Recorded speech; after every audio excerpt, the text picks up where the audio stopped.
From Carolla One Studios in Glendale, California, this is The Adam Carolla Show. Adam's guest today, political analyst and the author of The Hardhat Riot, David Paul Kuhn. With Gina Grad on news and Bald Brian on sound effects, and now he also got thrown in the back of an unmarked van, but that was by Ray and Chris when he was cleaning carpets. Adam Carolla. Yeah, get it on. Got to get it on. No choice but to get a mandate. You get it on, man.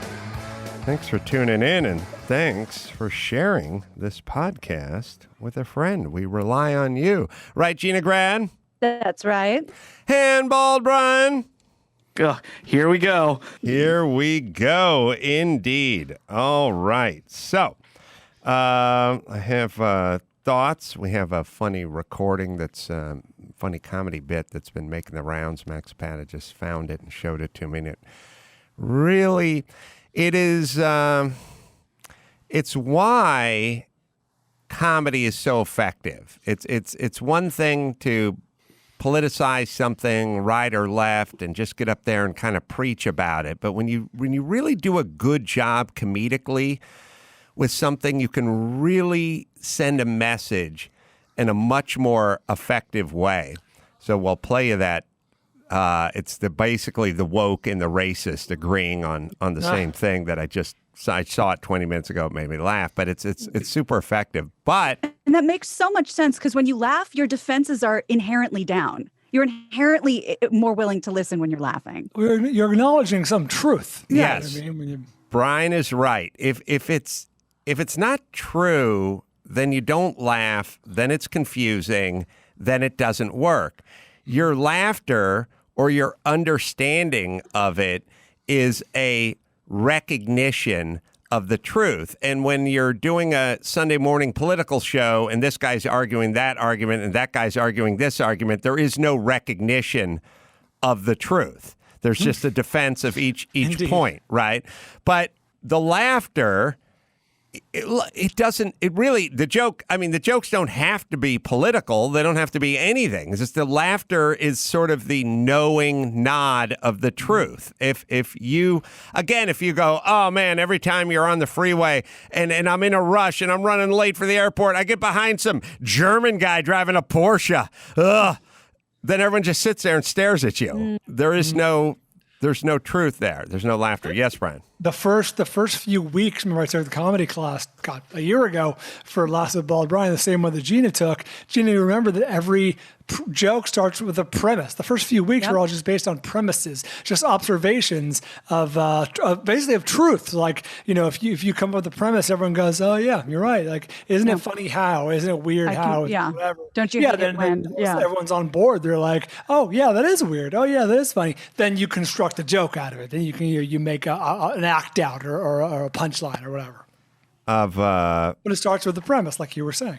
Yeah, and some premises, you have to kind of go along with on the ride. But as we start to look at woke versus racist, there's a lot of commingling going on these days. I mean, obviously, many of the voices and many of the thoughts coming from the woke community sound like racist thoughts of yore or present racist thoughts, but it's the kind of stuff, just that sort of, just back like in colleges, like we want black dorms, we want our own dorms. Like, okay, that's segregated, that's your own dorms, but it's still ought to move away from doesn't sound that much different than your own lunch counters or drinking fountains. This sort of it's a lot of the same premises, and I'll play you that bit.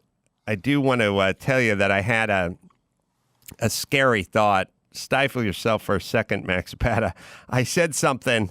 I was doing radio this morning, and I was talking to a host, Woody is his name, and first thing he said to me was like, oh man, he said, you're so lucky.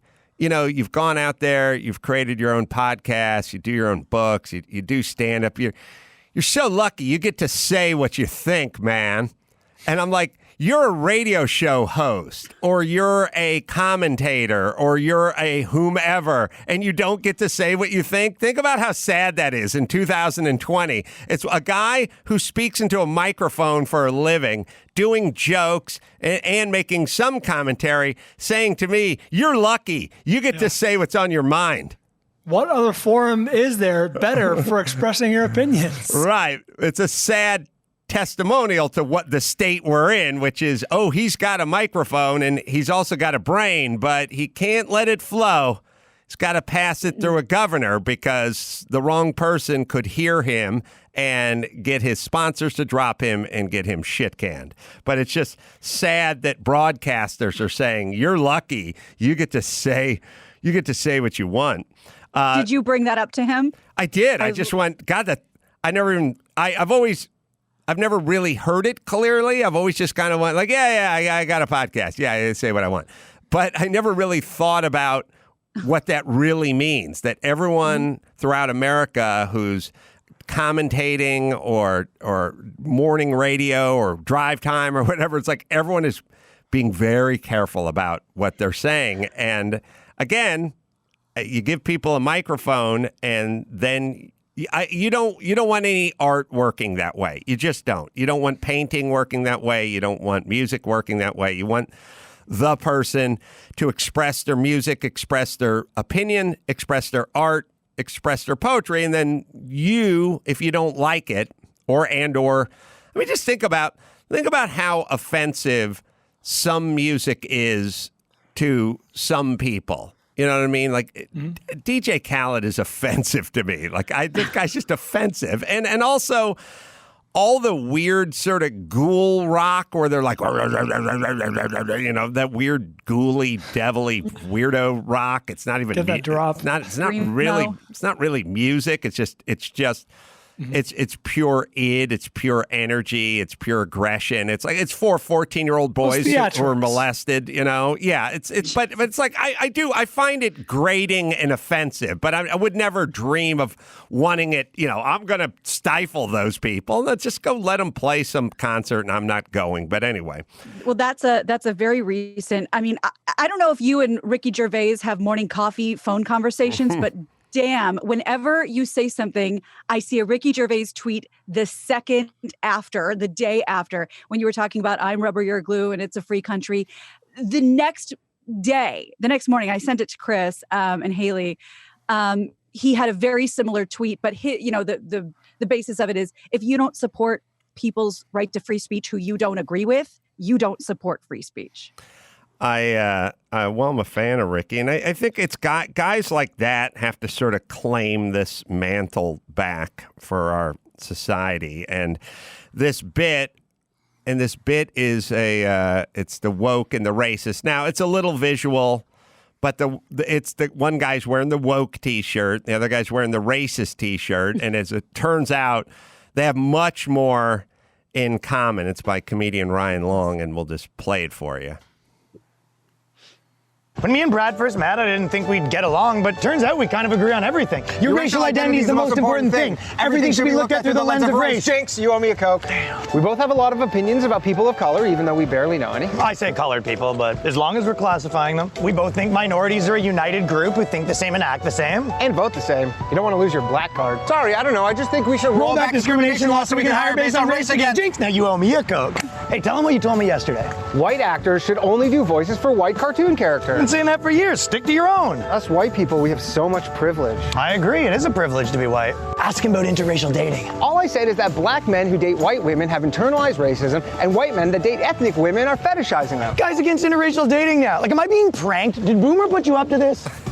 Ugh, you know that taco place is white-owned? White people should be making white foods, like Kraft macaroni and cheese, no seasoning, not even salt. It's like he's a mind reader. I mean, I've been pushing for segregation forever, and my man does what? I created an improv comedy show exclusively for ethnic people. Guy segregates comedy on my birthday. White people need to stop wearing dreadlocks, and they need to stop appropriating black people's music. Shaved heads and country music, the way God intended.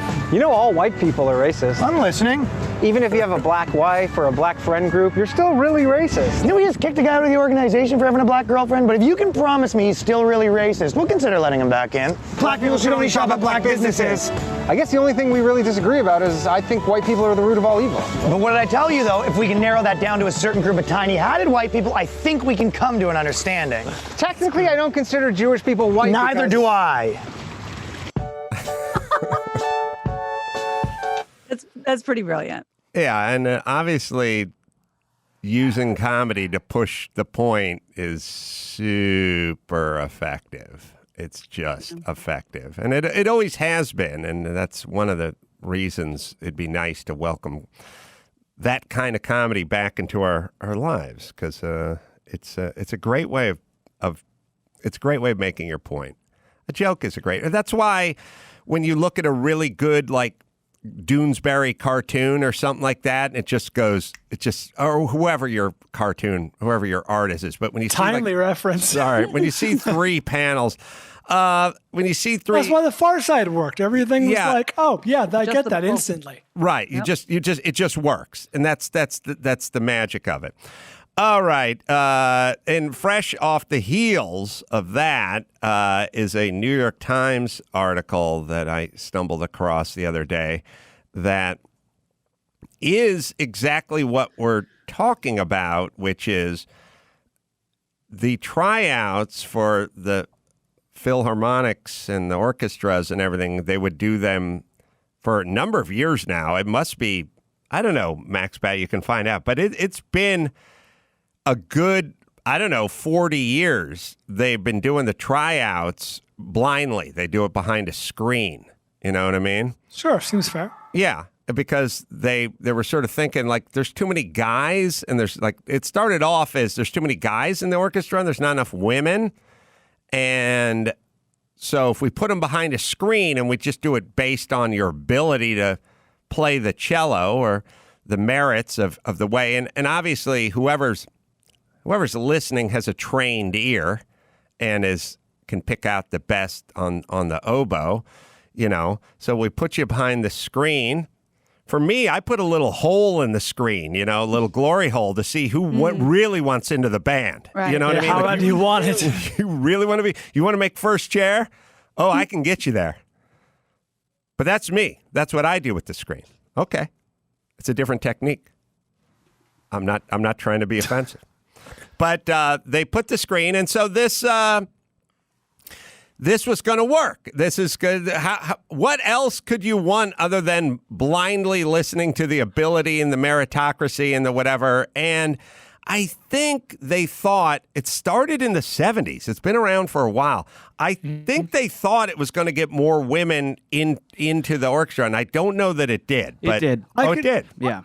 Okay. I could see there being like unconscious biases, especially in the 70s, against female, Yes. classical musicians, colored people of color, musicians. Like maybe it's an unconscious bias just in seeing them. Yeah, makes sense. I agree. I think when you think about a guy playing rock guitar, you picture a guy playing rock guitar, and when you hear a woman playing a rock guitar, you hear about it, you go, oh, well, let me see about that. That's how we work. But yes, sorry. Yeah, so in 1970, before the blind auditions, women in orchestras hovered under 6%. And this is from the same article that Dawson's going to read from. Today, women make up a third of the Boston Symphony Orchestra, and they are half the New York Philharmonic. Wow. Well, that's still 50 years, though. I mean, I'd want to know. I don't think it changed much in the first 5 years or something. But women in general are playing instruments. They're good at it. This is 50 years later. So for sure today. But I'm curious if you can figure out if the blind thing changed it. You'd think it would change it almost immediately. But either way, they went blind because they didn't want to know the gender, especially, and or the nationality. And so what could be a better example of this country? This is why we love sports so much. But anyway, there's an op-ed in the New York Times. Here it is. Blind auditions are based on an appealing premise of pure meritocracy. An orchestra should be built from the very best players, period. But ask anyone in the field, and you'll learn that over the past century of increasingly professionalized training, there has come to be remarkably little difference between players at the top tier. There is an athletic component to playing an instrument. as is with sprinters, Wait, gymnasts. hold on a second. Yeah, but isn't it that way with every guy who was a good baseball player in college and just couldn't quite make the pros, just a couple percentage points? I was going to say, like, the guys who are in the NBA and the guys who are in, like, the D League, it's not that much of a difference. Those are great athletes. They just aren't quite to that level. You know what I mean? Right. But I'll let the coach and the general manager who want to win figure out who's just a shade better than the other. But sorry, go ahead, Dawson. As with sprinters, gymnasts, and tennis pros, the basic level of technical skill among American instrumentalists has steadily risen. A typical orchestral audition might end up attracting dozens of people who are essentially indistinguishable in their musicianship and technique. It's like an elite college facing a sea of applicants with straight A's and perfect test scores. Such a school can move past those marks, embrace diversity as a social virtue, and assemble a freshman class that advances other values along with academic achievement. For orchestras, the quality of an ideal player might well include talent as an educator, interest in unusual repertoire, or willingness to program innovative chamber events, as well as pure musicianship. American orchestras should be able to foster these values and a diverse complement of musicians rather than passively waiting for representation to emerge from behind the audition screen. So I left out the title at the top because I thought it would explain it. I apologize. To make orchestras more diverse, end blind auditions. Yeah, here's the problem. And it's the problem that no one ever understands. If, in fact, you do that, then the young woman or male of color, black or Hispanic or whatever, who's playing the violin, we then think that person is there for reasons other than their ability. That's the part that's the slippery slope, which you don't want to go down. I don't care. I will watch NFL games on occasion, and I will literally see every player on the defensive side of the ball is black. And all I do is think those are the best defensive players on that team who are on the side of that ball. I don't know why. I don't know why. I could understand. You know, when you're making the argument for the police force and that the police force needs to represent ethnically the community, I go, okay, I don't like that, but I get there's an argument to be made. But in the arts and or in music and or sports, I don't know that the players on the defensive side of the ball on the Seattle Seahawks need to represent the community that they serve or that they live in. I think we just want the best players either playing the cello or the best players playing football out on the field. And I think we understand the concept that if you're good, and would you want it any other way if you were trying to make a band or a team? Well, just to put it even more pop cultural significant way, think about TV shows like The Voice. And the reason why people were so attracted to that idea was because everyone who's judging you and picking whether they want you to stick around or not is faced the other way while you're singing. So I think that's the appeal. And you turn around and you're surprised or you're not, but it's not based on anything else. And then you have, old school shows like American Idol. And how many times on that show do you say, you know what, you have a beautiful voice, but you just don't look like a pop star. I don't know what to tell you. So it is a proven concept. We do like watching that. We are attracted to it for a reason. Yes, it's the meritocracy. And then obviously the ultimate evolution of a society is not a black orchestra or white orchestra or an Asian orchestra or a Jewish orchestra or the numbers of each group within that orchestra manipulated. The evolution and sort of the final destination of a society is here's what the orchestra is made of. It's made of the best players. It turns out there's more Asian women who are represented in that orchestra. But then when you move, you think, well, what are some of our society's great pastimes? Well, we like sports and we like music. All right, so Asian women may be overrepresented in a classical setting, but then you go to the arena of sports and you go to the WNBA and there doesn't appear to be any Asian women in that group. So it's like, okay, well then maybe this group excels at that and that group excels at that, and good. There's the good news is we can go support both of them. Question. Yes. Is it possible, and I'm not putting a value judgment on it, I'm just trying to pull the camera back as far as possible. We always talk about the pendulum swing between hair bands and grunge and everything in between. Is it possible that societally we are still in the middle of a pendulum swing, and until we swing out the other way, we're not going to get back to the middle? So in other words, with more white people having, access to whatever and not experiencing slavery in this country and being not being able to give them the right to vote, all that stuff, are we in the process of the pendulum swinging to more power for people of color before the society will allow it to sit back in the middle and calibrate itself again? It's a well thought out point. I was kind of tuned out, but it sounded Thank good. You. No, Tonally was on point. I'll read the transcript on my way home. No, it was good. I'll tell you what I was thinking about. I was thinking about this pendulum and how that worked, the pendulum. And I was thinking about how it worked, and I started to really realize as I was thinking about it when I was talking to Dr. Drew the other day, because he keeps saying, when's it going to swing back? When is it going to swing back? And I now realize it's not a pendulum, it's a clickety-clack ball. There's two of them. They're swinging, they're just swinging the opposite direction. A Newton's cradle. Yeah, they're going. There's two of them. It's not one's going up and now it's coming back. It's going further up, and the other side is going further up the other direction. So it's kind of into my safe spaces and octagon thing. It's not like, we're going to start swinging back and the safe spacers are heading to the octagon, or it's not like the octagon guys are heading back to the safe. They're getting deeper. They're both going. They're going to put a Tough Mudder inside an octagon. They're going to fill it with mud, and the guys are going to fight in a mud pit.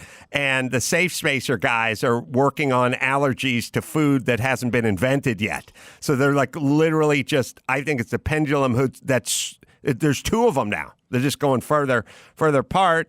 And I guess if you want to hang out in the middle, you'll probably get crushed as they come back, rebound, smash you in the middle, and then bounce off of your broken rib cage out to their apexes. Well, there's a picture. I was going to say. All right. We have a unprepared. I'm going to be in Addison. We're doing Dallas, Texas, and it'll be Friday, Saturday. We're doing live podcast and stand-up there, so tickets available if you want to come out and enjoy yourself at the Addison Improv in Dallas this Friday and Saturday. We have a unprepared, what is the... This is from Houston. This is from Houston. And the word was internet dating. Internet dating. All right, hands up. Oh, there we go. Wait, we got a new one right here. Yeah. Internet dating. Internet dating. I don't know how internet dating works because I'm old. Every once in a while, though, you have to kind of think about your spouse. Like you two. That's an interesting big bird to bring in. Husband and wife, yeah. But where'd you two meet? We met playing poker. Right. And what town did you meet in? Here. And what are the chances your soulmate is 2 streets over from you? You know what I mean? I'm not saying it's not a legitimate relationship, but there's not great love between the two of you. But that old thing where it's like, how'd you meet your wife? Becky Sue, she sat behind me in math class. What are the chances? All the people in the world, she was the one sitting behind you in math class. I'm just saying. He's 11 years older than me, and he hangs out on my street as a teenager. He's 11 years older than you, and he hung out on your street as a teenager. You're making a hell of a point. now that you're 35 and he's 46, it's awesome. But when you were 11 and he was 22, that's a different 11 years. Bradley, keep that one on the down low. He had a custom van he used to sell ice cream out of. Now, sometimes we didn't have money, but it was okay. He had a different form of payment. He wanted to know what color our panties were, and he would give us a bomb pop. Later on, after he was paroled, he would come back. And we were playing pinochle, and that's where we fell in love. Here's my thing about your profile, right? Because everyone's profile is pretty goddamn rosy on there. Their pictures are cooked. The profile's pretty rosy. I don't know what to believe. Here's the deal. I say, if you want to go online and you want to date and you want to have a profile, your ex has to create the profile for you. So yours would be loves the outdoors, loves dogs, never stops working. But if your ex did it, it would be always late, smokes when she's drunk, binge watches Locked Up Abroad and doesn't take care of the kids. But there'd be a little more truth in that. Well, there you go. That is Unprepared that was Houston? Yeah. Yep. Back in the day. I can't even remember I can't keep track of this year. This pandemic lockdown thing has got my year calendar all kind of whacked out. Weekends are strange. Dates are weird. Yeah. Just to help you, February was 4.5 years ago. Yeah. Yeah. Kobe Bryant died this year. Oh, my God. My kids just said they're not going back to school until after the first of the year. I think after January. It's all nutty cuckoo. All right, let me hit Madison Reed, Mister, working from home, starting to look around, see the co-workers on the video calls, looking at the coloring, a little too much gray around the temples or in the beard. Madison Reed, Mister, gray blending, natural color for your hair and beard. I saw the before and after shots, very natural looking. And they didn't have that shoe polished look. If you look at an old John Travolta picture, you'll see what I'm talking about. Maybe you want a little more pepper and a little less salt. How about that? Madison Reed, Mister. Makes it easy to find the color to match. You just go on the website and you can see the colors and match it up to your own hair color. Quick and easy. Just apply the color, and you can do it, the color gel, do it dry. Then add the activator, wait 10 minutes, and rinse and shampoo. And you're out the door. Right, Dawson? Go to MadisonReedMR.com. That's MadisonReedMR.com. And use code Adam for 10% off plus free shipping on your first box. Again, that's code Adam. All right, we got some calls waiting up there. There's a brain tumor call for Bald Brian and poor young Dan over here. And there's a Dave Chappelle pop-up comedy show as well out there. So we'll take a break. We'll come right back. We'll take your calls right after this.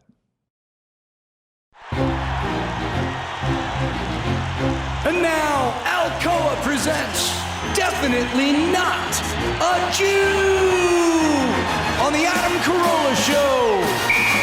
Dateline, Akron, Ohio. A 44-year-old man was charged with disorderly conduct, criminal damaging, and open container after he forced his way behind the counter of a Subway restaurant and ended up making his own sandwich. Officers found that his pockets contained a bottle of vodka and a block of cheese. Definitely not a Jew.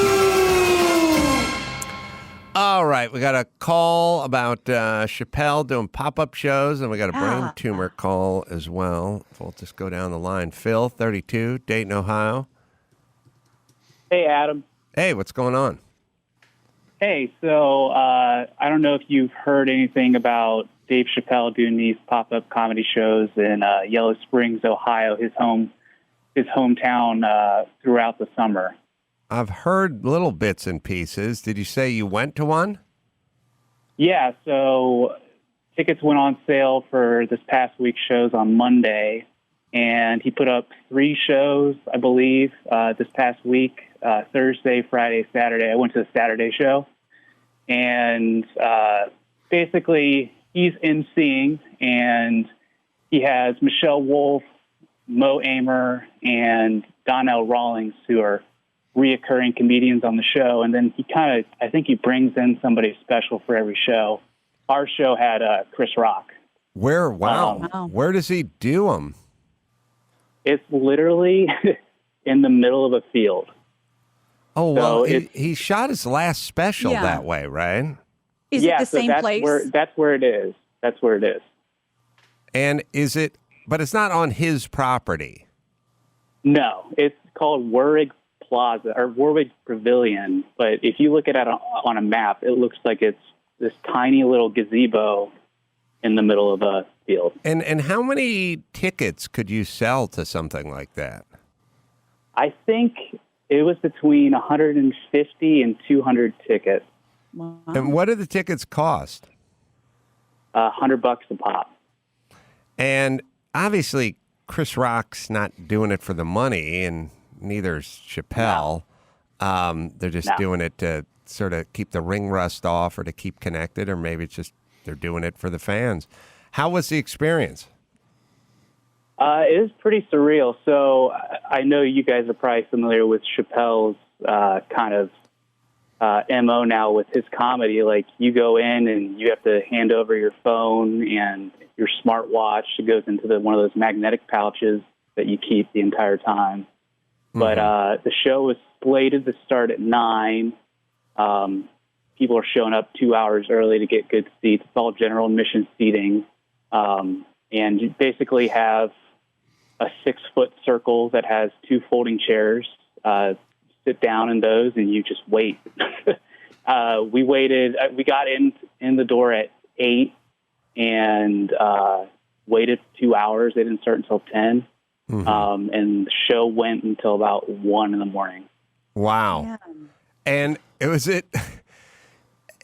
did it meander at some point? I mean, did it feel tight? Did it feel like, sometimes comedians just get up there and just kind of want to talk versus work material out or hone it? As far as the regulars like Michelle Wolf, Mo Amer, and Donnell Rawlings, they all were pretty tight with their material.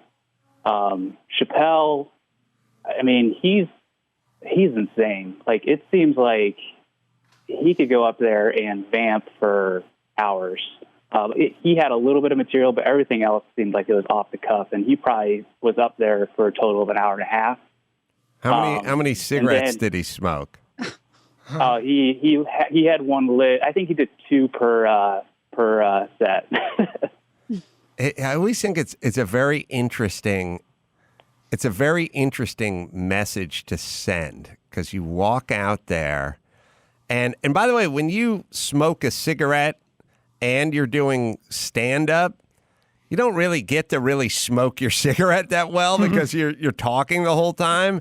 I think it's a symbolic, hey, guess who's doing what he wants to do when he wants to do it? Like, hey, there's a bunch of rules out there.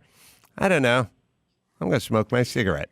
If he can do it on stage at SNL, he can do it anywhere. Yeah, if they stop me, there's going to be a lot of people upset. Right. And so I think he walks out and does it to sort of go, here's the message I'm sending. I'm doing what I do. I know you guys got rules for everyone about everything. Not me.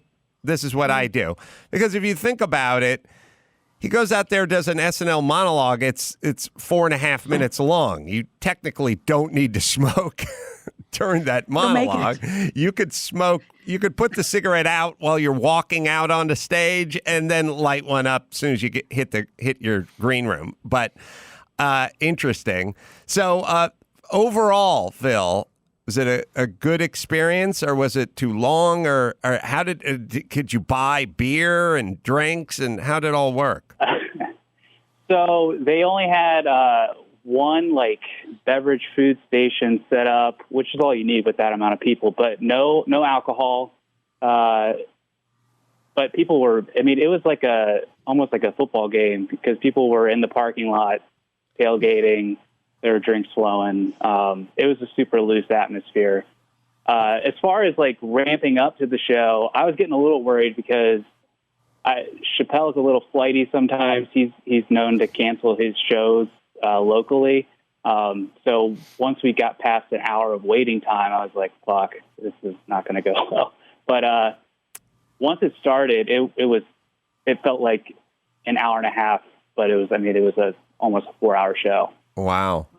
And Hey, Phil, yeah. Well, I'm just wondering, from the Netflix special and the one he put on YouTube that we all saw, he had a lot of feelings. He said, I don't know what I'm going to say yet. And then he, it was a lot of soliloquy, still done in a way that, makes you chuckle and makes you nod your head, but obviously not his stand-up act. Is he still sort of doing the I just got to talk thing, or is there a setup punchline element, or at least a humorous story element, or is he still in soliloquy mode, which is great. It's just a different thing.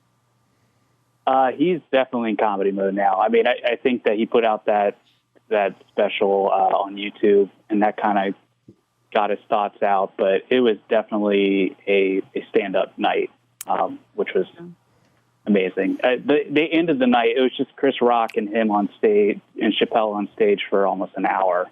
Wow. Just working off of one another. It was bucket list kind of stuff. It was pretty awesome. My son has been sitting down in the movie theater, and he's been watching Chappelle's stand-up specials. He was watching Chris Rock's stand-up specials. He had a couple of nights of watching Chappelle's specials, and a couple nights of watching Chris Rock's specials. And maybe the second or third night, I walked in, and I'm like, what are you going to do? He's like, I'm going to watch Chris Rock's fourth special or whatever. And I said, your dad has a stand-up special, pretty highly rated on IMDb.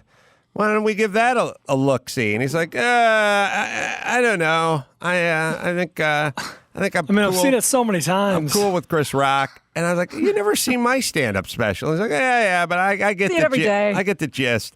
And I said, you're old enough now, and it's got some inspiration. I think you would like it, and it's good, and I think we should check it out. Let's check it out. And he's like, ugh, well, where do you find it? And I was like, oh, I don't know. I don't know. I don't know where to find it. And he's like, all right, well, let's look around. I said, I think it might be on Apple, or might be on Amazon. Maybe it's on Amazon or something like that. So we hopped over to Amazon, and it's like, there it was. I think it was Amazon, right, Max? And it's like, you want to buy it, you want to rent it, and whatever. And I was like, yeah, let's, I don't know, just rent it. It's $4.99. Let's check it out. And so, he hits rent, and it, kicks us back to the home page. And I'm like, what's up? And he's like, hits rent again. Doesn't rent. I said, all right, try buying it. See, buy it. So what? I'll pay $12. It's mine. So it tries to buy it. It doesn't go through. It doesn't work. It kicks us back. I go, let me try that. I get the remote. I'm hitting buy and rent. It's it's not working. It's not working. And he's like, well, what are you going to do? I got to watch Chris Rock now. So he goes back and he watches. Never scared. He watches Chris Rock, right? And the next day, young Peter comes over to the house, and he's pretty tech savvy guy. And I have my notebook I have my list of shit. Hey, I got to fix this. I got to fix that. I want this one. So me and Sonny and Peter are standing in the kitchen, and I go, oh, and Peter, the Amazon down in the theater, when you hit rent or you hit buy, there's some problem with it. It's not working. And if you could go down there and troubleshoot it or figure it out, that would be awesome, because me and Sonny tried and we just couldn't pull it off. And Sonny sort of looked at him and went, it's fine. It's fine. Oh, he was hitting the back button. I was like, what do you mean it's fine? It's not broken. It's not broken. He was stepping on a scale. I was like, but I tried to hit buy. Yeah, you got to do it a different way, but it's good. He was hitting the escape button. What the fuck? Wow. Can you imagine That's if you great. tried that shit? Like, if you were a kid, your dad would be beating you with a snow shovel in the He'd be kitchen. beating you with that remote. And the remote over the head. But he just sort of he waved off Pete. It was like, no, nothing's all broken. good. Nothing's We're broken. Fucking sad state of affairs, right? That's pretty great. That's great.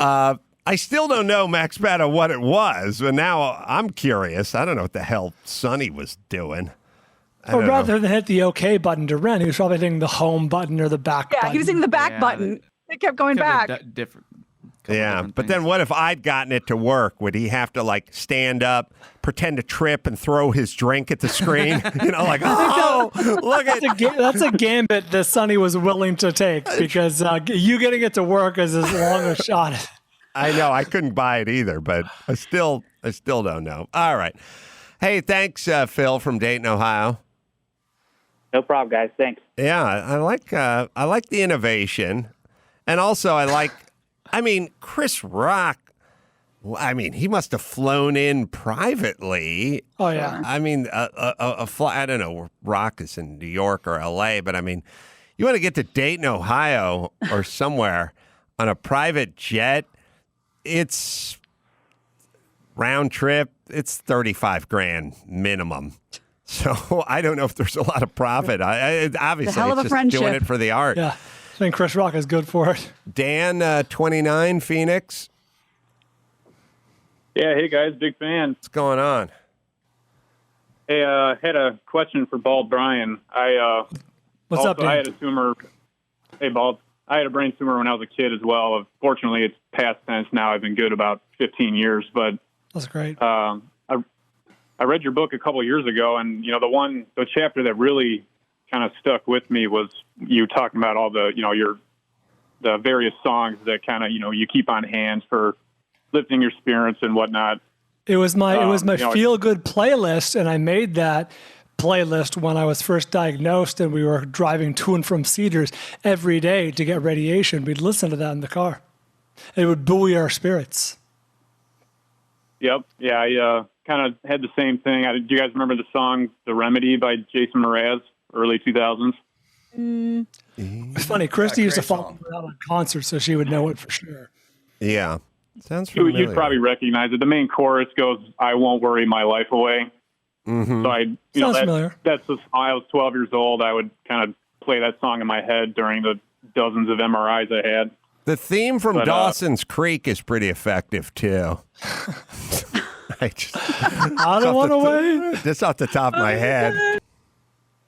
It's almost like that's a whole nother life ago. I was 12 years old when I first, found out about the tumor. I had 3 surgeries by the time I was 14, and then nothing since then. So it's been about 15 years now. Just no treatments, no symptoms or anything since. Good for you, man. Yeah, that's living life right there. Yeah, now the guy who performed surgery, was it a male? Was he white? Was he of Indian extraction? Who was that person? I hope you're sitting down for this. He was a Japanese male. Oh. See, I find that problematic. I feel like we need more women of color in that world. I feel like they're underrepresented. Yeah, for sure. Yeah, so I'm sure when it's time for brain surgery, you'd like, let's get rid of the curtain here and just start bringing in more people of color into this world, or would you just like the best brain surgeon you could have? I'm going with the best. Hey, and so Dan, you're free, and how often do you get tested or the MRI'd or any of that, or do you? I actually don't anymore. I haven't had one in probably it's been quite a few years now. They've pretty much said after 10 years that you're good to go. Mm-hmm. Oh, Well, good. Good that you're out of the woods. I appreciate that. And God, it's got a 12 for Christ's sake. That's all right, crazy. Good. Travel and hug everyone you see. Yeah, Ball, can I ask you, you still listen to that playlist quite a bit, or have you added to it at all? That's a very funny coincidence, Dan, because as you know, I'm going through a new round of treatment, and the side effects are they're pretty rough, I'll be honest with you guys. I think I put it on well for the show, but I'm definitely suffering over here. It's pretty rough. However, in my 7-day off break, it's 21 days on, 7 days off, I was feeling great. I mean, relatively great. This is a couple of weeks ago. I had 7 days off. I had like energy, and I had, I was just, I awoke with pep in my step. And for the first time in many years, Dan, I thought about the song, which was the first song I put on the playlist, which is "It's a Great Day to Be Alive" by Travis Tritt, country singer. And I woke up with the thought in my head, like, wow, this is a great day. I need to like really, value this, because I'm going to be back on this medication in a week, and it's going to suck. But I'm really seeing like the eye of the hurricane. You know what I mean? The light's shining on me, and I'm gonna enjoy this, and I did. So yeah, Dan, I thought about the playlist and that specific song for the first time in God knows how, 7, 8, 10 years. I conversely, when I was talking to my dad a couple days ago, he was humming the song.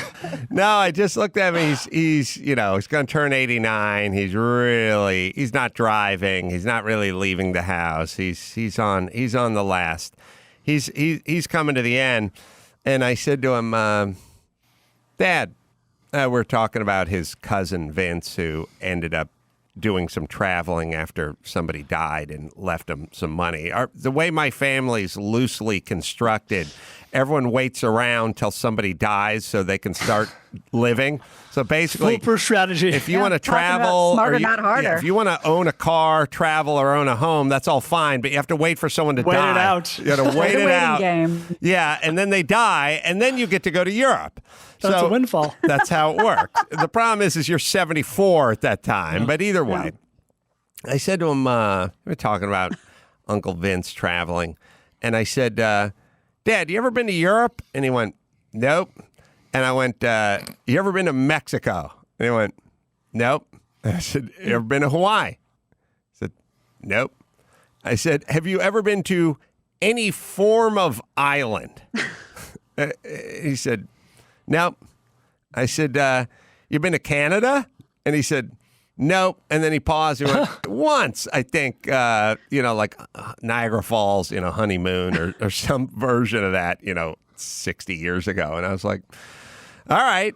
Well, I don't think any of this is happening. Now, I could have kept going. Have you ever had surf and turf? Have you ever put on cleats? Have you ever owned a bowling ball? Charlene, he's not. Yes. Charlene would not be impressed. No, he has been to him. Sure. He's been to him on a futon for his entire life. But resides there. I thought, Jesus Christ. Imagine a life in a modern era. You've never been to Hawaii. You've never been to Europe. You've never been to Mexico. I was in Mexico when I was 16 and a half. I just drove there and slept on the beach. But Jesus, goddamn Christ. What a crazy, insane non-life. Low impact. Well, hey, that's his non-journey. That's his lack of journey. That's right. All right, let me hit Butcher Box here. Hard to find. 100% grass-fed and finished beef. Well, not now that there's Butcher Box. Free-range organic chicken, heritage breed pork. That's the stuff that's marbled nicely. Tastes like the old stuff.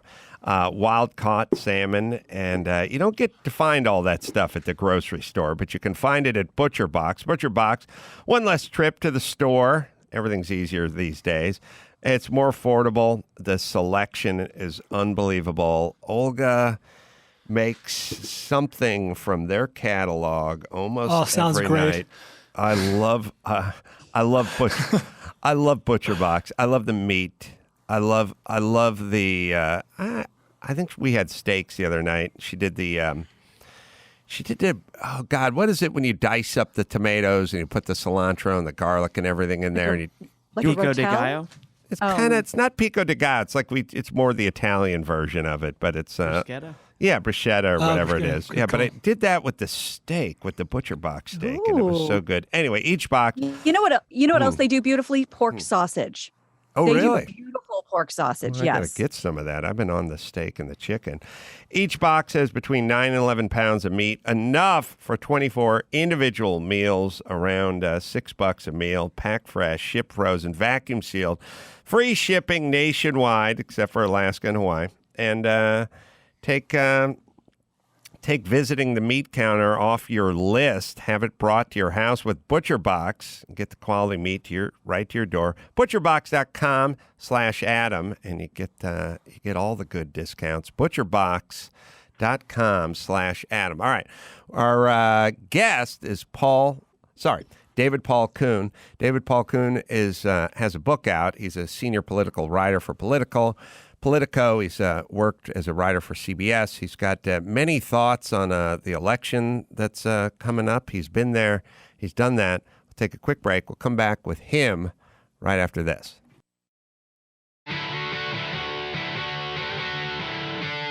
It's time to check Adam's voicemail.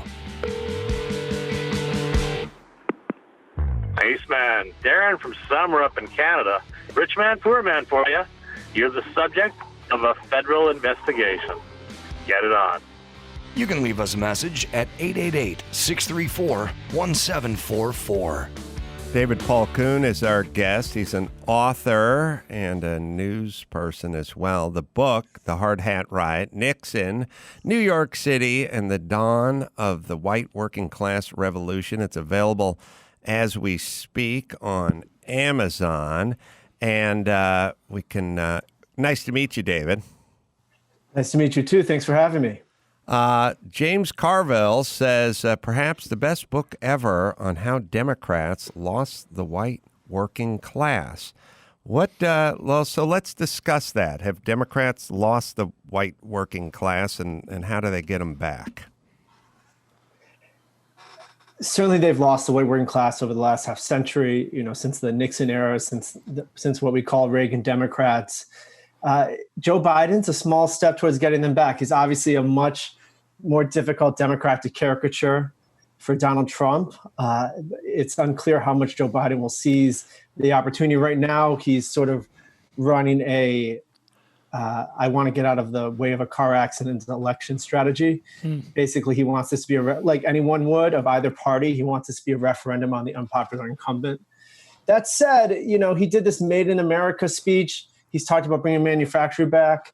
So he's making gentle forays into the what we would call the Reagan Democrats, the white working class that once certainly was sort of the bedrock of the FDR coalition, the old Democratic coalition.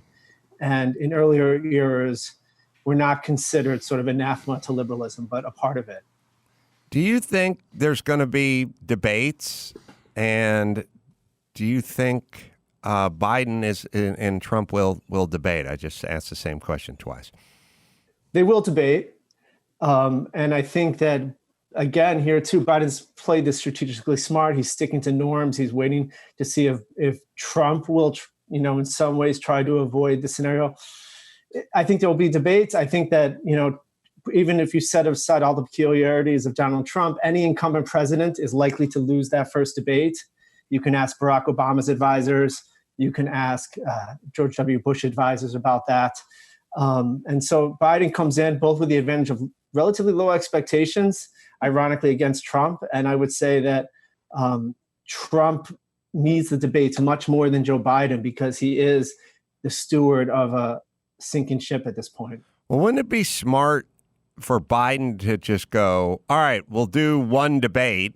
And typically the incumbent has a lot more baggage to deal with because they've been running the country and there's plenty of blemishes and black eyes in the past, almost 4 years. So you come in, so you say typically the sort of fresh person comes up, starts talking about all the things the person did wrong while they've been running the country for 4 years, and they win that debate and then don't do a second debate. Is that a possibility? It's happened before. It happened in 1980. It's unlikely. I think we've gotten used to this norm of 2 to 3 debates. It's really just like with everything. It's hard to put the genie back in the bottle. It's the big factor for Donald Trump. Again, just separating inside what's so generous about Donald Trump is that presidents are isolated, and they are protected for years from really by yes men and yes women, and they are protected from just blowback. And they're not the challenger, in this case Joe Biden, almost always comes out of a tumultuous primary battle, and they're just much sharper. And I think that, if you look at Joe Biden's gotten a lot of grief in the media for how he performed in those debates. He performed well enough. And I think if you look at how he performed in the one-on-one debate with Bernie Sanders, I think he proved enough up to the task. Donald Trump has a difficult debate ahead of him when they do face each other, even though he needs it much more than Joe Biden, because Donald Trump needs something, if I can use a cliche of politics, some sort of game changer. Brian. David, you've hit on two things now that I personally believe, as much as I believe anything these days in politics, but two things that I believe for a while, and now I'm starting to see seep into the sort of consciousness. One being, tell me what you think about this. Trump and his supporters have painted themselves into this impossible corner now by portraying Biden as this dementia-riddled madman. When he comes out and has what is very likely to be a very down the middle, like you alluded to in the Democratic debates, boring debate. Like he was just kind of in the middle. He wasn't great. He wasn't terrible. He was just Joe Biden. When he comes out and does that, which is honestly the most likely outcome, he could strip over himself and say some nonsense. But let's be honest, the most likely outcome is he's going to be boring Joe Biden. It's going to this whole house of cards about him being, dementia riddled and insane is going to just fall apart. Unless he challenges Trump to a push-up contest. I mean, the punditocracy, we have to remember, was against Biden when they would analyze those debates, because what the pundits forget is that, they're looking at witticisms, and who zingers, who fences better verbally, when, of course, the average American could give a crap about any of that. But they're going to be favorable towards Joe Biden when it's Biden versus Trump. So I think you're exactly right. Biden just has to play it down the middle. He can be a little boring. He doesn't need to be. It's sort of like someone like me if I'm on a comedy show. I'm not there to tell the jokes. Biden just has to play it down the middle. Play safe. Play safe as he has, because, again, he wants this to be a referendum on the incumbent. And as much as Donald Trump would wish it to be a choice, one thing you have to give the Democratic Party credit for is that in the end, they chose the more practical option, maybe the more boring, certainly the more boring option. But at the same time, they learned, my book, harkens back to the late 60s and early 70s. And it's fair to say that there were some lessons learned from the McGovern debacle of 1972. Let me just say, because the other thing you mentioned that was very prescient that I'd seen former guest of the show, Matt Lewis, wrote about the same thing, which is the problem for the Republicans is that Biden has never been the conservative boogeyman. He's not Hillary Clinton. He's not Barack Obama. He doesn't incite that kind of venom, which frankly, drove him Trump to victory last time. And he's just so down the middle and so moderate that it's going to be hard to work up that kind of universal animus towards him. Well, and to your point, to pile on with how moderate he is, he has the support of Mitt Romney. He has the support of George W. Bush. I mean, how to add to Brian's question, how much could that help? Well, I mean, first we have to say that the anti-Trump coalition is much bigger than the Democratic coalition, right? We have four-star generals siding with AOC, right? They're all in this giant anti-Trump coalition. Strange bedfellows. Yeah, so that's one thing that's going on here. It's interesting because if you look at what Biden's proposed, he's very progressive compared to Democrats before him. He's just not as progressive as the highly liberal activist left that sort of dominates the Twitter right now. Mm-hmm. And also, as you know, he's very hard to caricature because, he's still kind of Joey Biden. He's got an affectation that doesn't fit what they used to call the San Francisco Democrat. He just doesn't fit the caricature, and to some extent, the caricature often affirmed by many on the far left that that Joe Biden, he's just not that. He's just not the aloof liberal elitist that Trump would ideally like to run against. It feels like Biden should be steering it toward the middle as much as possible. And I feel like sometimes if he gets, or do you feel like when he's like, I'm going to have Beto O'Rourke come in here and we're going to get this gun thing cleaned up, and Beto's like, I want to take away your guns. Like, there's some pretty left, pretty progressive AOCs and Betos and stuff. I don't feel like he needs them to win. I feel like he should distance himself from that side of that hard left and just kind of hang out in the middle. Does that make sense to you? It's conventional presidential strategy, right? You run to your flank in the primary and you run to the center in the general election. In the primary, Biden did make that mistake. Clearly, he raised his hand. I think objectively, let's just put it this way. I think the objectively politically precarious position of offering free healthcare to anyone who crosses the border and all that means in terms of providing a social safety net to anybody who just enters the American territory is it's a hard place for a Democrat to argue, partly because they venerate Western Europe. But one reason the Western European social safety nets work so well is they have very strict, border controls, if you will. So there's an inherent tension there. I don't want to digress too much into that.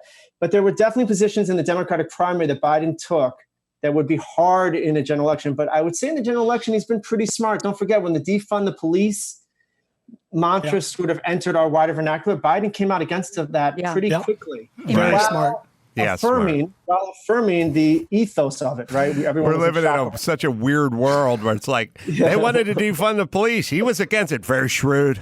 Smart, savvy, true. With cat-like so instincts. Veteran move. Yeah. What a weird world we live in. We're living in a weird world.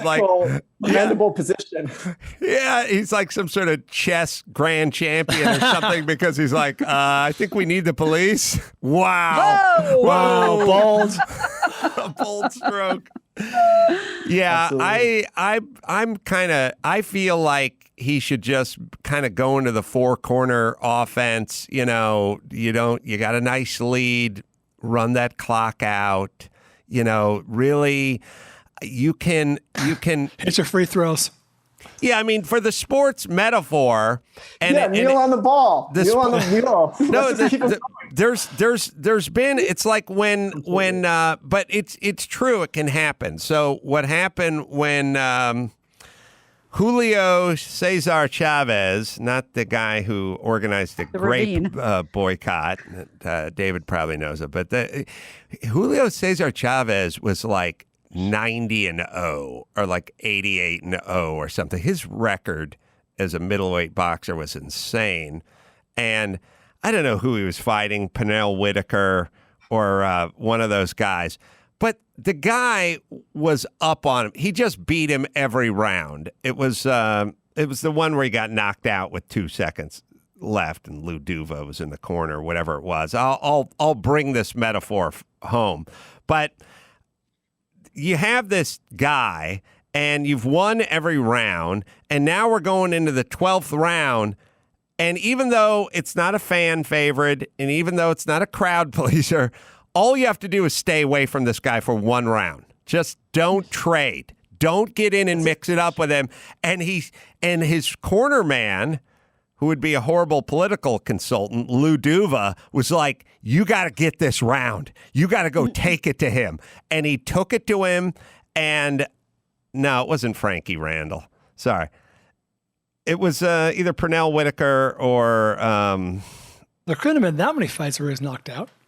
It ended at the very last second. It was you'll see it in a second. Anyway, he went after him, and literally with 3 seconds left, Julio Cesar Chavez caught up to him because they were trading, and he knocked him out with no time on the clock and walked out of there with the win. And what I'm saying is if I'm in Biden's corner, I'm saying get on your bike, just move around, just stay away. Just pump that jab out. Don't need to get in the middle of the ring. tangle tangle it up. Come on, Max Bada. I love that boxing metaphor because Thank you. It's most apt, right? Tie him up, pull him close, let the heavyweight continue flailing, who's desperate for a knockout, let him exhaust himself by flailing away with those haymakers. That's exactly right. And it's boring, especially boring for fight fans when combatants do that. But that's exactly the right metaphor for how Biden, how any challenger would want to play this campaign when the incumbent is so unpopular. So quick question, and you basically just answered it in the last 4.5 seconds, but about a minute and a half ago, I was thinking, oh, good. Meldrick Taylor, fucking Duva. Come on. Thank God. Or the guy had like 100-something fights. I know, it's like 88. This guy knocked him out with 10 seconds left. Sorry, go ahead, Gina. So we had the exact opposite criticism of Hillary Clinton, right? She wanted to hang back and let this guy hang himself, but the exact opposite happened. So to put it in layman's terms for the rest of us, what makes Joe different than that strategy? The biggest dynamic difference is that now Trump is an incumbent. And in 2016, the Democratic Party had been in charge of the White House for 8 years. And there just was no divorcing Hillary Clinton from the Democratic establishment. So in that essence, she's sort of acting as a Barack Obama proxy and would have had those same issues and advantages. Yeah, I mean, George H.W.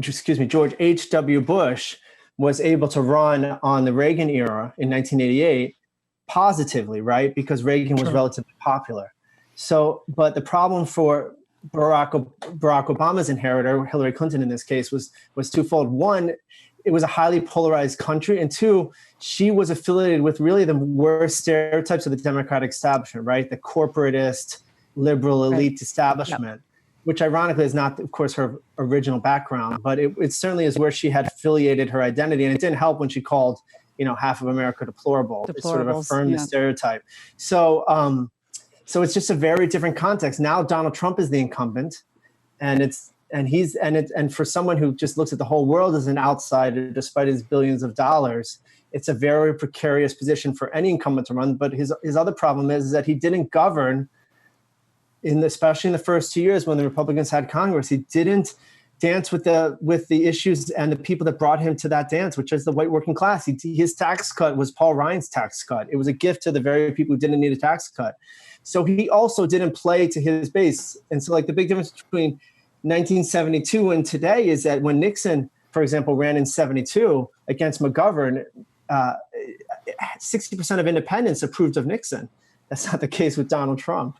So Donald Trump is trying to emulate some sort of Nixon playbook on many levels, but it's just a completely different context. Do you have any thoughts about, you hear guys like, I don't know, The Rock running for president. I mean, I don't know, if you have 200 billion Instagram followers, maybe you could get a few votes. I mean, obviously Trump is president, for Christ's sake. I mean, are we going to that place where we're going to just have folks who currently are in show business or other, are, I don't know, Elon Musk or I don't know. Are we going there? You think that's going to be a trend? Have you heard of anything legitimate? Well, I mean, clearly, Adam, I'm sure you know people who were powerful and rich who thought, well, if Donald Trump can be president, why can't I? And they started to look at themselves and see a president in the mirror, much like most senators after 2016. I mean, we thought in the era that there was television, right? And to be sure, television changed the presidency. It made it much more intimate.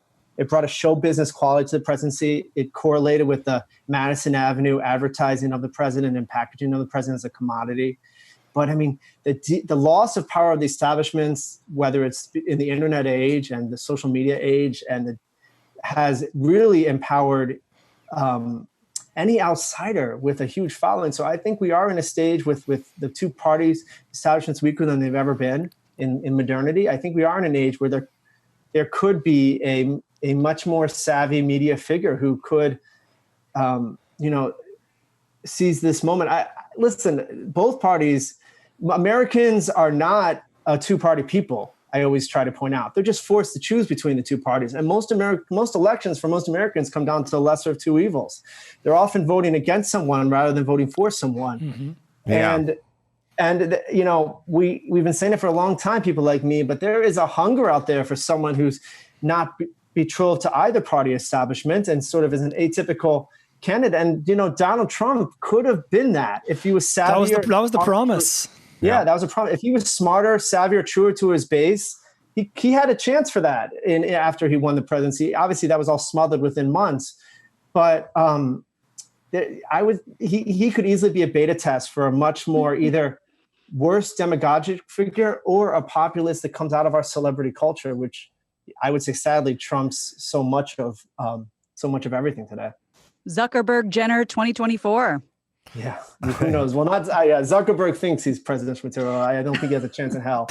But I do think someone like The Rock, or someone who has gravitas, who appears really well on TV, who appears just genial and has a huge following and also is savvy about issues. It's all, not The Rock, but someone who has a huge national presence and can supersede both parties. There's potential, but we also have to remember that not even Teddy Roosevelt could make a serious third-party bid and win the presidency in 1912. And Teddy Roosevelt was a war hero, a national figure, brilliant. So it's a very hard road to toe. That's why we got to tear a statue down as long as we're talking about him. Yeah. Sorry, but didn't the entire country think that Oprah was a viable candidate? And when she says she's not interested in, I think there was a collective, because that did seem realistic. Yeah, she's certainly viable. I would say that she has some pretty far out there views on certain issues. And I would say this person would have to be someone who's sort of used to sparring in the daily media, because I don't think, this happens with first ladies, right? When a first lady doesn't enter the political fray, they take on a almost sainted view, from partisans on both sides. And this happened with Hillary Clinton. But once Hillary Clinton re-entered the political fray, that general aura around her really did dissipate quickly because she was seen as a partisan figure. And I think that would happen to Oprah.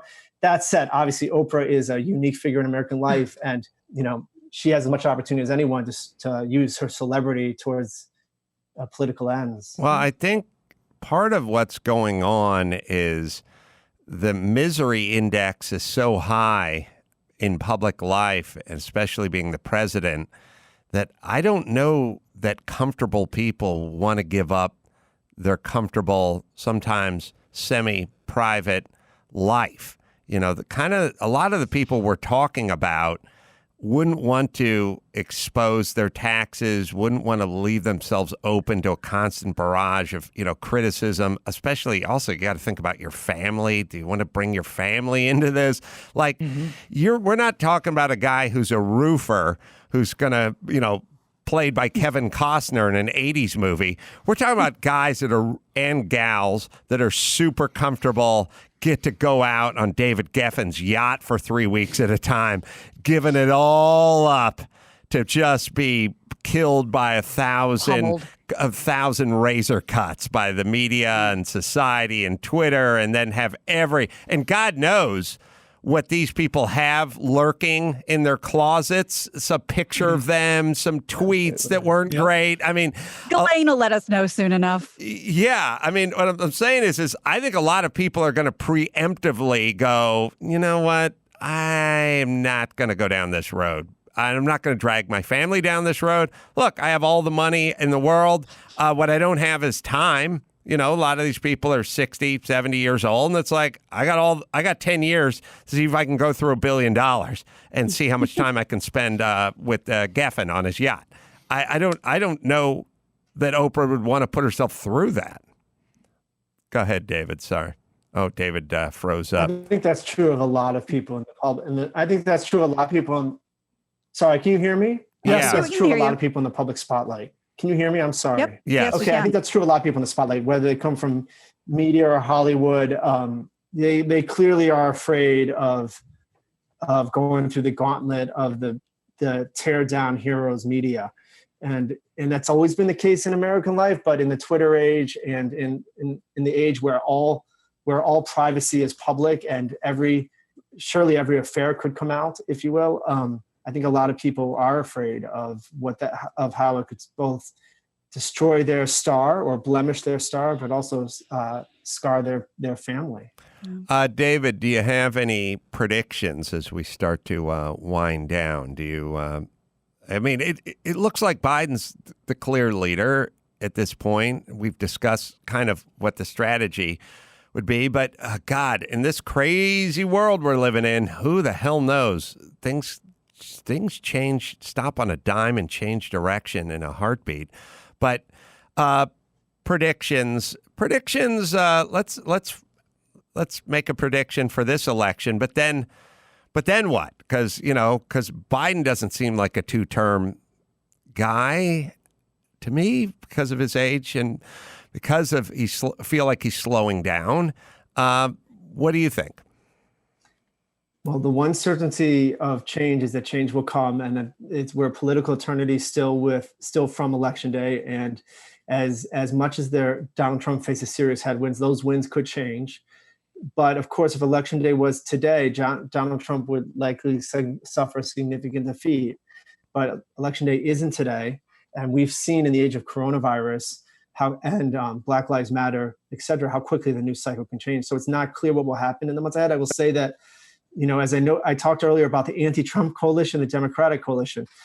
If Trump were to lose, the anti-Trump coalition will disappear, and the Democratic coalition isn't as large, and Democrats will face the same problems with the white working class and with House elections that they faced in the past, and they'll have to deal with the same demographic difficulties that have beguiled them for decades. So I mean, whoever wins this presidential election, the long-term challenges of both parties, and obviously I can name them for the Republicans as well, will post-date President Trump just as they predated him. Mike August sent me an article, I think, on maybe CNN had posted record profits for this quarter, last year, or whatever. Now, if you watch CNN, they've completely just become the anti-Trump network. They literally just dedicated their time to anti-Trump. But do they want Trump out of there? Because I don't know. What is CNN going to do the day after Biden wins the election? I honestly, I'd be curious. Like if you got hold of some of the higher ups at CNN or many networks, and you go, I know you hate this guy, but do you want him to leave? Like, isn't this the best business ever with him around? Every story. It clearly, Donald Trump has clearly been good for the business models of CNN, MSNBC, and I should note the New York Times. It's clearly led to record readership, historic ratings, booms, and we'll see. So there's been this odd relationship, right? As like CNN, for example, did become really vociferously anti-Trump and sort of leave traditional journalism behind and become more activist. They've in some sense they're reliant on their antagonists, right? In that way, it's like extremes in politics. The far left and far right in some ways depend on each other because they feed off one another. And I would say that the mainstream media feeds off the tension with Donald Trump, just like Donald Trump feeds off the tension with the mainstream media. Yeah, I'm worried. Well, I'm not really worried, but I wonder if the business model is good short term, but not good big picture. If you it kind of reminds me, I don't know, another weird example, but in the 2000s, like the early 2000s, stock car racing and NASCAR and Fox kind of took off. Like there was a lot of stock car racing in the 70s and the 80s, and then it kind of cooled off. And then at some point it came back. And when it came back, Fox was like, we're doing stock car weekend, NASCAR weekend, truck series Wednesday. And they put so much stock, pardon the pun, in NASCAR that they kind of burnt themselves out on it, and then they kind of took a decade off. Like people are like, all right, it's too much already. Like that's enough. I worry that CNN has put so much stock in Trump that if he doesn't get reelected, they're kind of just sitting there with, I don't know what they'll have to report. They'll come up with something, but I feel like maybe they made a deal with the devil. I don't know. Thoughts? I mean, they're going to pivot like Fox did when Barack Obama was no longer president, right? They're going to pivot like like MSNBC and Fox do. Like they've just entered the ideological media foray, and they're going to pivot once the foe of their ideology is no longer in the White House. It is true objectively that the media, put aside how coronavirus has hampered advertising across from Hollywood to the news media, right? Or just revenue streams from Hollywood to the news media. And, Hollywood can't shoot, but the news media is suffering for advertising. So it's true that Donald Trump was mitigated what has been a long-term decline in internet age for many leading outlets. And that little, boonlet is going to disappear when Donald Trump disappears. So I think that what you will see, practically speaking, even in the less ideological media, is you're going to see some of the leading outlets suffer some of the long-term trends that were staved off with the heightened interest in American politics that came with Donald Trump. Because, whether you hate him or love him or somewhere in between, Donald Trump made politics much more interesting for most Americans. And when he leaves the national stage, and certainly many people would prefer this, it will be much of that audience will leave with him.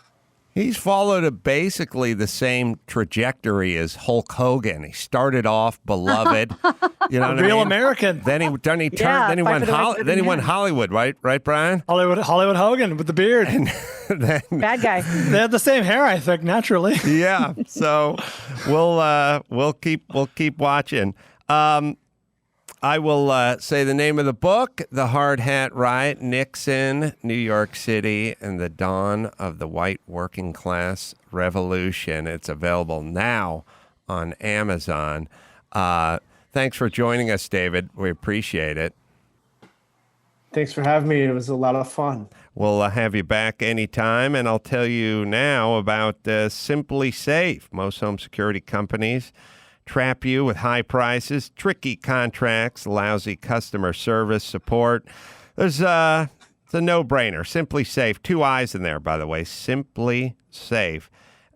Everything to protect your home. An arsenal of sensors and cameras for every room, window, and door.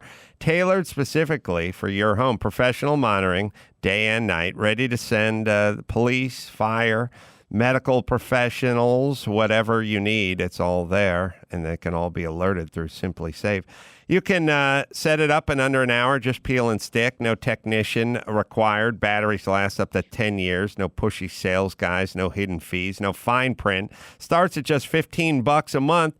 U.S. News and World Report named it Best Overall Home Security of 2020. Right, Dawson? Head to simplysafe.com/Adam and get a free HD camera for our listeners. That's simplysafe.com/Adam to make sure that they know that our show sent you. Thank you, David Paul Kuhn, for joining us today. And we'll take a quick break. We'll come back and do the news right after this. Give me the news with Grad. News with Gina Grad. Breaking viral, all those crazy Trump tweets. Give me news with Gina Grad. Trouble in the Middle East. Celebrity drunk meltdowns. Need news with Gina Grad. The news with Gina Grad. Well, fresh off the heels of a presidential race discussion, Kanye West, he's not done.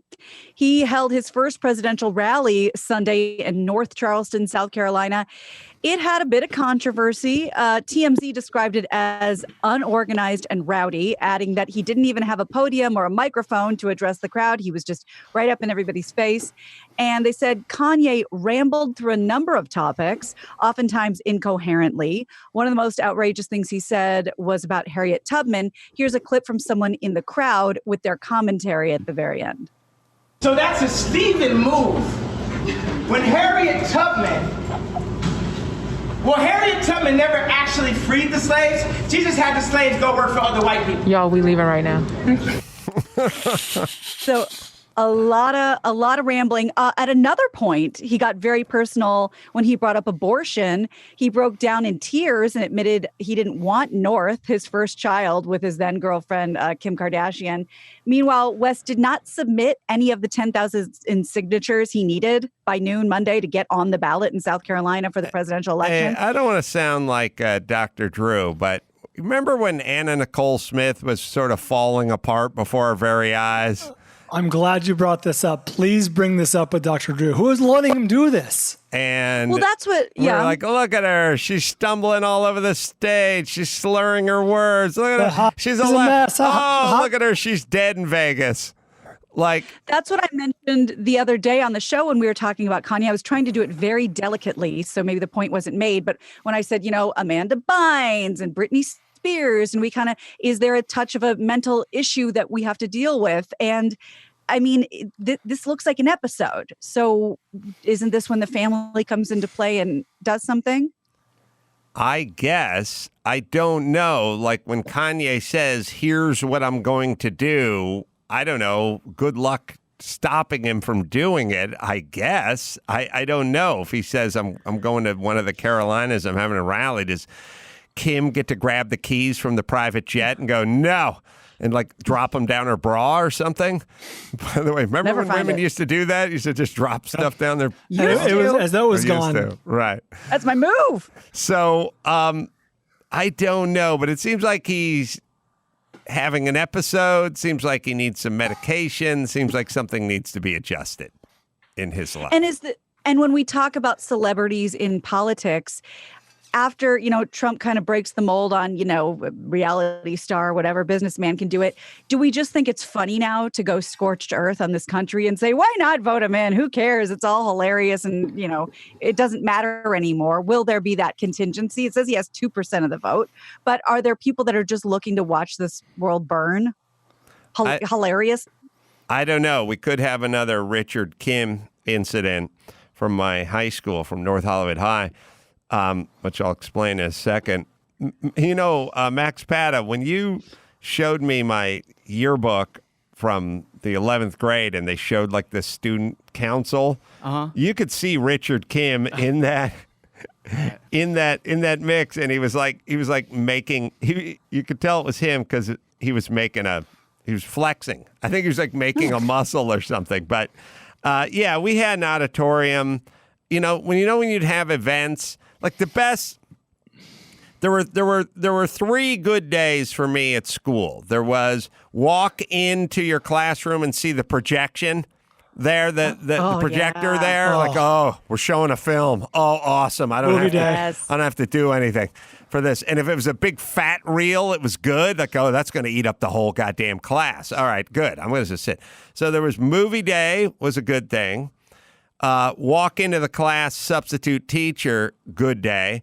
And then the best day of all was the election, government, whatever it was, the auditorium speeches. Day. Yeah, the assembly. The assembly day. Like, we're going to get up and go to the auditorium. And Richard Kim, we went to the basketball auditorium at North Hollywood High. And Richard Kim was this crazy Asian guy, funny sense of humor. Do you have that picture of him? There's the school Look at him. assembly, and it's a lot of Jewish kids. And then one guy's got his arm up, and he's making a muscle, and it's on the left side, and it's Richard Kim. He was the kind of guy who wore like a shirt and a tie with a short sleeve and stuff like that. This is a little bit off. And there's Richard Kim. And happy to be alive. And when it came time for him to give his speech for why he wanted to be the vice president or the treasurer or whatever, just the entire, in a big goof, the entire auditorium just exploded into chants of Richard. Richard, we love you, Richard. And he'd like calm everyone down, and like the principal would come out and like calm everyone down. Now, no one liked Richard Kim. We didn't even know who he was. We just ironically went nuts for Richard Kim. So Richard, then he came up again. He's like, I need your vote, and we'd go, Richard, and that this entire auditorium was screaming like it was the finals of a basketball playoffs or something. And I don't know what Richard ever thought of it, because no one thought of him. We just decided it'd be a funny goof if we voted Richard Kim in to do something, because we didn't know who he was or what he was doing or if he would do a good job. We thought it was funny. So maybe it didn't matter. It didn't matter. Maybe we're in a Richard Kim moment. Maybe that's Richard what's going to Kim happen. effect. The Richard Kim effect. Yeah. I forgot he was making a muscle and standing in that group. I wonder what he's up to, man. He's got to be doing something. He's a very common Well, name. I know. We postponed. We're long overdue for the. I don't remember, Brian, what you called it, but the month long. Adam, this is your life. We got to add Richard. Oh Kim. yeah, the Adam History Month. Yeah. Yeah, he was like one of those guys that would walk around with a briefcase, instead of a backpack. Like it was just that dude. Our buddy Randy Wang, a.k.a. Ryan Wong from KLSX days, he in high school was the youngest manager of any food court thing at Magic Mountain. And he wore his short sleeve shirt and his button down Bugs Bunny tie. So he told me in high school he would also wear that to school to show that he's a manager, which I don't think probably went over very well. Pretty sweet. Oh God. It seems so insane when you go back and you look at those days. And also, it's funny that there were things that you needed to do with your hair and things you needed to do with your skin, and nobody ever got involved. I never had a conversation with any family member or any adult of look, your hair's fucked up. You got to fix your hair. Or here's what you do with a zit. Don't go at it with a pair of needle nose pliers. You have to go at a zit this way. It's just so weird how everyone just sort of was coasting your hair. You must have had hair issues, Gina. Oh, are you kidding? And I didn't have a sister. One. Everyone with an older sister knew how to curl their bangs. And you could tell who didn't have an older sister because ours were all backwards and cattywampus. But that reminded me, there is something that happened in our middle school that was very common. We actually all look forward to it. That wouldn't be allowed in a middle school today. There would be such a class action hate crime lawsuit against this. And I was thinking about this the other day. There is no way these people are allowed in school anymore. When you were in 7th and 8th grade in gym class, one day a year, someone would come in from the local modeling recruitment agency, not a modeling agency, but one of those modeling schools. You know what I mean? Barbizon. Right. Yeah. Something like that. They'd come in and they'd tell these awkward, gawky 12-year-old and 13-year-old girls, what it takes to be a model and get all the girls all excited. And then one by one, because this was a special day, you would stand up and be critiqued by the bitch in Shawnee Mission, Kansas, telling you what's wrong with you as you're going through puberty. So one by one, she'd go, straighten your hair, fix your teeth. You probably going to need a nose job. Make sure the hair stays tame. And oh, thank you. Oh, God. Can you imagine somebody coming into the school and just taking down little girls like that already have no self-esteem? I was talking to Stromer earlier today. We're doing an Ace on the House, and he was what used to be what we called hyperkinetic, I think, back in the day, where it just had, now it's ADD or whatever it is. He can move things with his mind? They called it hyperkinetic back in the day. It was like global warming used to be ecology or stuff like that. We just had different names for stuff. And no, when I was young, it was you're hyper. I have every report card. Brian's very hyper. He's hyper. Well, Stromer was very hyper, and I guess he was in, I don't know, maybe he's probably in Michigan or something. And when he was he had a teacher in the 8th grade that had a refrigerator box that with the bottom and the top cut off. And when Stromer would sit down at his desk, he'd lower the refrigerator box over him. And he'd just work out of this box. That's creative thinking. And he started doing murals on the inside of the box and stuff like that. But could you imagine having your That's kid great. working out of a box now, and That's a dunce cap. and it's essentially a dunce cabin. It's not even a cap. You live in this. It's a dunce cabin you live in. That's it's a dunce great. flat. And by the way, the thing that's so funny, whenever you talk to these guys, and like, I at the same time he was in his dunce box, I was in the donkey squad with Mr. Walters at Walter Reed Elementary, sitting in a corral with a bunch of other dumb kids in our PE class. And it's so funny, we see it through the lens of 2020, so like you go, Stromer, what'd you tell your parents? Like, were your parents outraged? Like, his dad was a creative guy who would be outraged by this. And it's like, oh, you didn't tell your parents. You didn't. Because their first question would be, why do you need a box around you?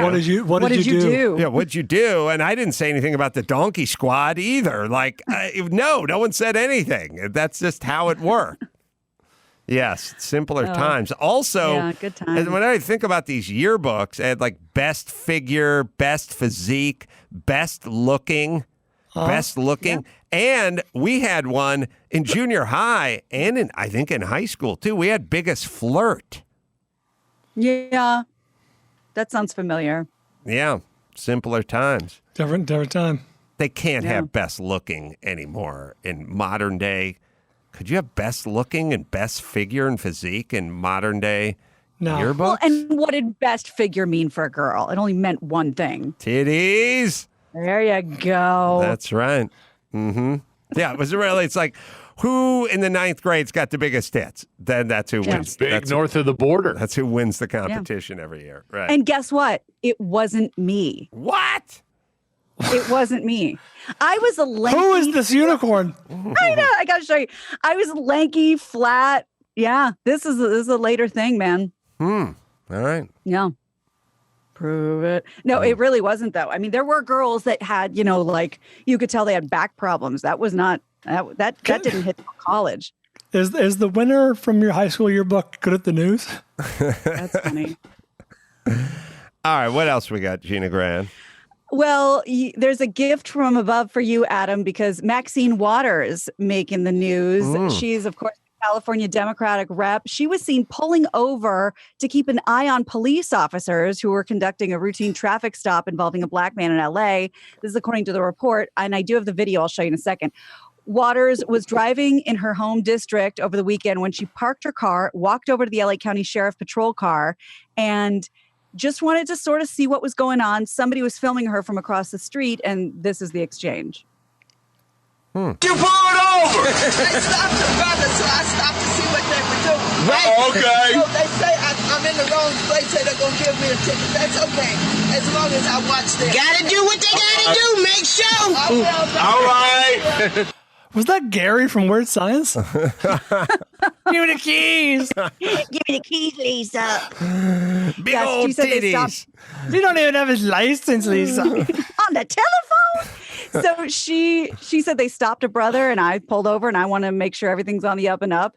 And speaking of traffic stops, real quick, with the police brutality protests and the racial injustice and everything across the country, some left-wing activists, this is according to Fox News, have suggested ceasing routine traffic stops by police officers. So who would do them? Well, in Berkeley, California, they're moving forward with a proposal to eliminate police from conducting them and having unarmed civilian city workers.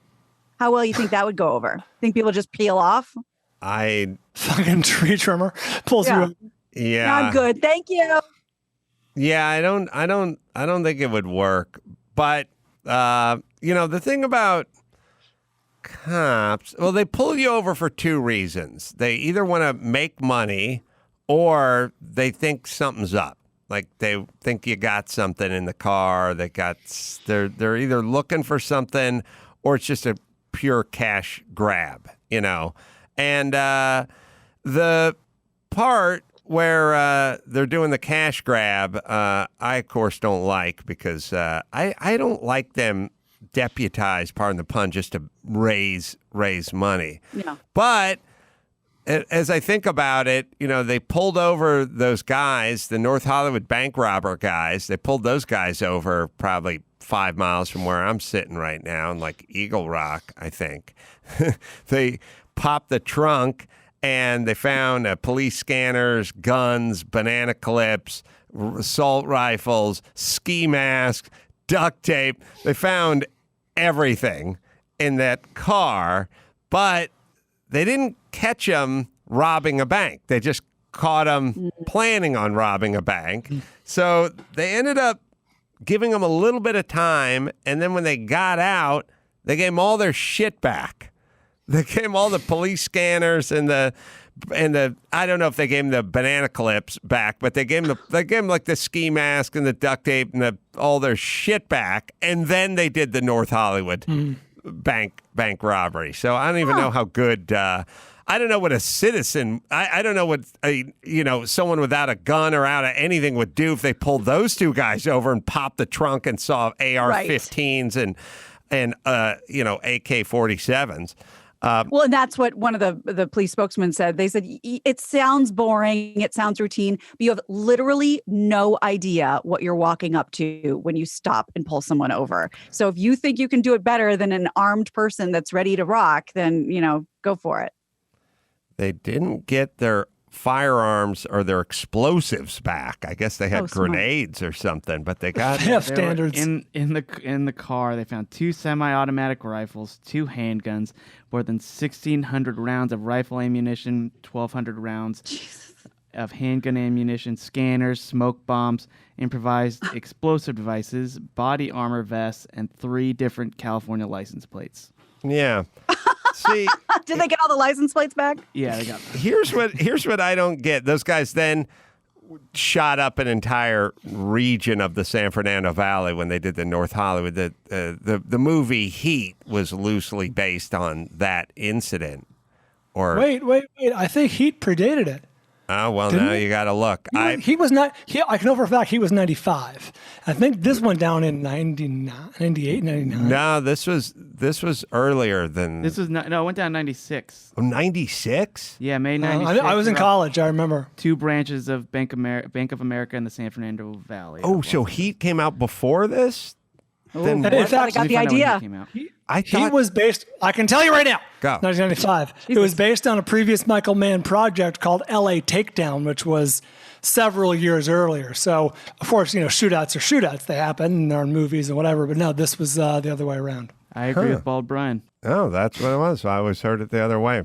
Either way, they shot up everything and they gave them all their shit back. And my thing was always like, so you could go into Dawson's house and you could find a pillowcase full of weed and it would be on his bed. I'm not saying that's what he uses to sleep, but I'm saying you can find a pillowcase full of weed and you could bust him for intent to distribute if he had over, 4 ounces or whatever it is. You don't have to catch Dawson selling weed. You just have to catch him with over X amount of weed. Right. And then you go, hey, you didn't catch me selling weed, but I know you were going to sell this weed. So we're just going to treat you like you were selling the weed. And you could go, I happen to like a lot of weed around my house. I don't want to have to go to the park every 2 days. So I buy in bulk like Costco. And you go, no, intent to distribute. So my feeling is if the law works that you get intent to fill in the blank with drugs, why can't we have intent to rob a bank? Makes perfect sense. In that rule, their rule is like, well, they didn't rob a bank. We can't do anything until they rob a bank. Well, they did rob a bank, and they shot up everybody. That's the same thing with restraining orders and with missing persons and kidnappings. Well, they haven't murdered anyone yet. Well, would you like to hear the messages on my voicemail? It's just like, well, we'll have to wait and see. Right. So I got the story backward that one of the shooters had a copy of Heat. And it was really? Like they were inspired by Heat versus the other way around. All right, let me hit yes. The shootout took place on February 1997. And Albert Hughes of the Hughes brothers is developing a movie called North Hollywood. Don't know what stage it's in now because of the lockdown and everything, but a feature film about the shootout. It's a crazy story. I remember where I was. Of course, North Hollywood's where I hail from, and that was the bank that was down Laurel Canyon. And I just remember the shit going down, and I remember just hearing about it, and it was a crazy story. Garagos, of course, represented the mother. Oh, no. I love this story. He represented the mother of one of the guys, of the North Hollywood guys, and they settled. They sued the city of Los Angeles. The North Hollywood bank robbers both died in the event. One committed suicide when he was sort of cornered. The other was shot by the cops and bled out. The one who was shot by the cops and bled out, they sued. His mother sued Los Angeles for a wrongful death, and I think won with Garagos leading the charge. All right, let me tell you about LifeLock. Cyber criminals taking advantage of the pandemic, sending out malware to scam people trying to learn about cures. They've even devised counterfeit online pharmacies. It's so important to understand how cybercrime and identity theft are affecting our lives every day. We put our info out there on the internet. You could miss certain identity threats if you're just monitoring your credit alone. LifeLock detects a wide range of identity threats, like your social security number for sale on the dark web. If they detect your info has potentially been compromised, they'll send you an alert. Protect yourself with a LifeLock, right, Dawson? If you become a victim of identity theft, LifeLock can help you restore your identity easier than what you can do on your own. No one can prevent all identity theft or monitor all transactions at all businesses. LifeLock can see threats you might miss on your own. Join now and save up to 25% off your first year by using promo code Adam. Call 1-800-LifeLock or head to LifeLock.com. Use promo code Adam for 25% off. All right, let's do one more Gina Grad. All right. Well, we haven't talked about Karens in a couple days, and I have a few, but we'll save the rest for tomorrow. So a while back, I believe we talked about it. There was a woman who had shamed this sort of young Starbucks employee because he asked her to wear a mask. It's part of their policy in the store. And she went crazy and she put it on social media, on her Facebook. And can you believe this guy? His name is Lenin Gutierrez, and he's trying to get me to wear a mask. And who does he think he is? So a lot of people saw this video, and instead of siding with her, they started a GoFundMe page for young Lennon, and they raised over $100,000 in tips for him. Okay, great. Nice story. It's done.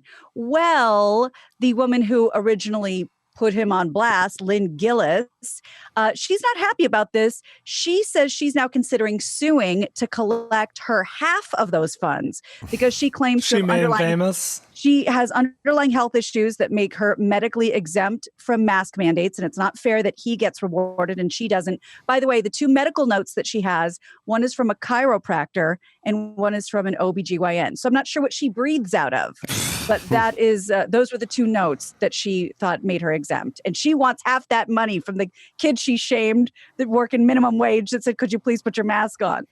I'd talk more about it, but Garagos is representing her, so oh sure, yeah. Kind of told me in confidence, but he feels pretty good about this one. He says he's getting way more than half, and he's taking that kid to the cleaners. So, Jesus Christ, you know what? It's like, first things first. Nobody has to go in and get a cup of coffee. You don't have to. There's certain things in life that we realize are sort of a necessity, and then other things are like, again, it's my same argument. Ben Shapiro is going to be on the San Antonio show at the Improv on the July 31st, and here's my point. If Ben Shapiro is speaking on your college campus, you do not have to watch him. You don't have to attend. You don't have to go. You don't have to even show up that day if you don't want to, and you don't have to get a cup of coffee. But if, in fact, you choose to get a cup of coffee, then here are the rules. You have to put this mask on, and then you can go, well, I have breathing difficulties or whatever it is.